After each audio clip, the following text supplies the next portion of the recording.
Hey, college football fans, it's Cole Thompson here, and I brought this up, but starting every single Monday, I'm going to do a Mailbag Monday. Answer questions that maybe you have about the 2024 season, things that are going on in the sport that we know and love more than anything else. And the best way for me to grow my audience is to listen to you folks. So, real fast, if you're new here, welcome on into the channel. Make sure that you hit subscribe and the ring notification. That way you don't miss a single episode of Just Saying It. Make sure that also you're following me on social media at Mr. Cole Thompson. I'm on every single platform: TikTok, Facebook, Instagram, Twitter. They're all the exact same name, and it's the exact same as my YouTube handle. The link's right down there below. So go ahead and hit subscribe or follow on both platforms. Tell your friends, family, mortal enemies, best of bros, college football fans in general about this channel, because we're on the race to become the #1 college football community here on YouTube. If I'm the #1 show and I'm able to go toe-to-toe with the big-time platforms, that's awesome, but I'd rather be the #1 college football community. And again,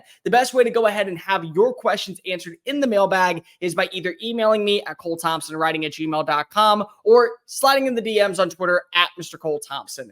I'm going to do about 6 questions a day. Maybe what I'll do is I'll break these up into one-off videos as well. That way I get more content out there. But again, if you have a question, I would love to answer it as much as possible. So slide in the DMs, go ahead and email me. A lot of these came through email this time. So the email is probably the best way to reach me, but I'm still going to answer as many questions as possible. First one comes from Martin in Dothan, Alabama. With Nick Saban retired, what takes over as the new biggest rivalry in the SEC? And is it still Alabama, Georgia? For right now, yes, I would say it still is Bama, Georgia, just because of what the animosity between these two programs are.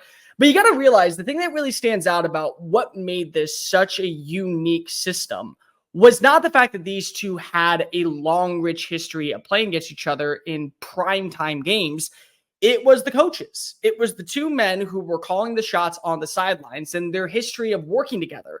Because you got to remember that at one point, Alabama kind of fell off the wagon. Gene Stallings leaves. They go through an entire bit of rebuild with the Mikes, with a couple of other coaches that they don't really feel good about. And then they bring in Nick Saban. Well, meanwhile, going on in Athens, Georgia, you have Mark Richt. And Richt is at this point kind of put himself on the forefront of the SEC. It doesn't mean that he's the only name out there, because you still had an Urban Meyer at the time, but he was the guy that was starting to kind of take over as the next up-and-comer. And then Nick Saban comes to town, and Saban takes a year, and he loses to Louisiana Monroe, and he calls it the most embarrassing loss of his entire career. And eventually, now we're starting to see things turn around. They lose to Utah in the Sugar Bowl, but then they win a national championship, and they beat Florida, and they go ahead and they beat up on Texas, and that starts the dynasty. And who is his defense coordinator? It's Kirby Smart. And Kirby, the thing about him that makes this such a unique system is Kirby isn't like Nick Saban. Saban went to Kent State. Saban was a defensive back that kind of played around and went from coaching from the NFL to college to being at Michigan State to LSU and then coming to Alabama. Well, Kirby was Georgia-based, and Kirby was all Georgia from the get-go. And so as he was developing as a coach and as he was turning into the household name that is now leading the charge and probably college football's finest coach right in history, or at least for the time being, he was learning underneath Saban.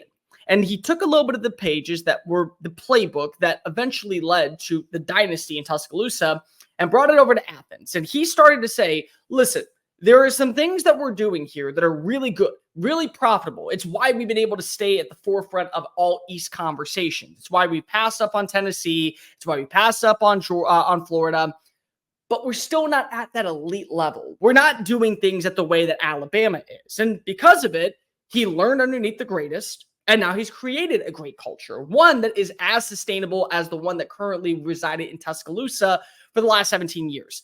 And I do think that Kalen DeBoer has something to say about this, because he is, in my opinion, one of the best coaches in college football right now. The thing that we have to remember is that even though his time period is very short, it has been very sustainable. Whether it be at Fresno State, whether it be at Washington, his ability to take programs that were in worse situations than most coaches. Like, there's a conversation going around right now. Who would you rather have, Dan Lanning or Kalen DeBoer? Are we talking about for the foreseeable future, or are we talking about just for one season? Because for the long term, yeah, you're probably going with Dan Lanning. He's younger. He's got a little bit more upside. He's got a little bit more connection with recruits. But in terms of program reconstruction, I don't think you're leaning anywhere else but Kalen DeBoer right now because of what he's done at his last two previous stops. And again, most programs would probably regress if you didn't have a great head coach that was coming in place of Nick Saban. And there's really not that many that could easily contain the waters. Well, that coach actually ends up being a pretty damn good one because he just led his team to a national championship 2 years after they were the most downtrodden team in the Pac-12 underneath Jimmy Lake. So you feel good about that. I do think that there is a little bit of question when it comes to what happens now, especially at Alabama, because we haven't seen it. I mean, it's a brand new chapter in Tuscaloosa. It's not a new chapter in Athens. We know what to expect from Georgia every single year. They recruit like no one else. They know how to work the transfer portal and bring in players that fit their system and fit their culture. They can pick and choose who they want. And nobody really is going to question what Kirby's doing because of the sustained success. Not just when it being number one team in the country, but they've been a top 10 program every year, minus the first season underneath Kirby Smart. Kind of remind you of somebody? That's exactly what happened with Nick Saban when he got to Tuscaloosa. If there was a rivalry that I would say is going to emulate or match this rivalry in the not-so-distant future, I think it's Texas. I do. And it's not because of both these guys are Saban disciples and they revamped their careers and they were able to learn underneath one of the greatest play callers, one of the greatest masterminds, and also program developers when it came to working the recruiting trail. It's because of what is invested in these two programs. Georgia has a booster fund and an NIL collective that is laying down on the line saying, okay, what do you need? What do you need to be successful? And we're going to give you whatever it is because we want to contain this type of mentality for every year that we're profitable.